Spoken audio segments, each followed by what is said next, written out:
In the US, the Dow Jones stock market dropped 1,500 points in a day, the biggest fall in its history.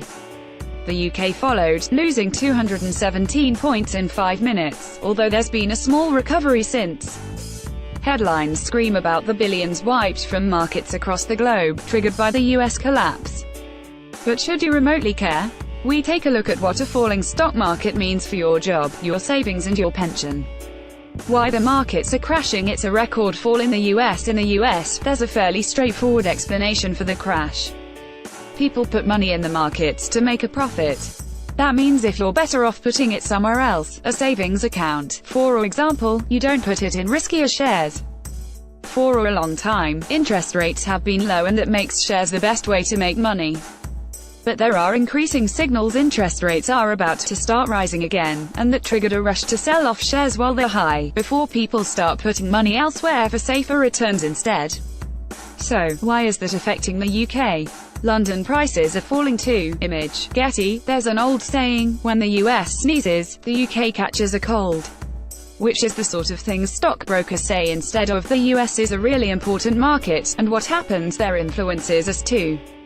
That's especially true as there are a number of companies included in the UK's FTSE 100 that make a lot of their money in the US or trade internationally. The bloodbath on Wall Street has washed away all the confidence in European markets. The indiscriminate selling will probably continue until Wall Street finds its first bottom, said Jasper Lawler, head of research at London Capital Group.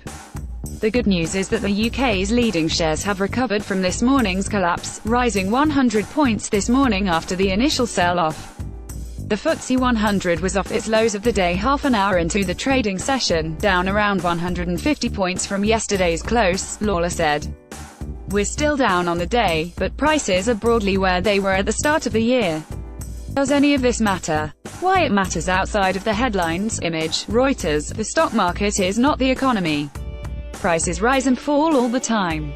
Like living in a house, what matters in real terms isn't the price today, it's the one when you sell it.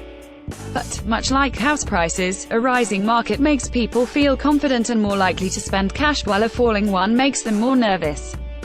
However, there are also certain real-world impacts to rising and falling prices, even for those without any money in the markets. The two biggest are in jobs and pensions. Impact on jobs. When shares rise, companies are seen as successful, or at least secure, and are more likely to create jobs, offer pay rises and expand generally.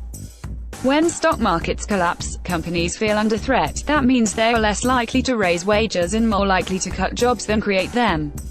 Of course, a single day's drop isn't going to make a big difference in this, but extended falls can. Impact on pensions. Your private or work pension is almost certainly invested in the markets, unless you're a civil servant. That means a falling market can mean less money when it comes time to cash in your savings for something to live off. But there's a second impact too. If you have a final salary pension, or similar, companies are required to make sure there's enough money to fund that. While markets rise, that's pretty straightforward. When they collapse, that means diverting more and more money that could have gone on staff wages, or new jobs, that has to be plowed into the pension funds.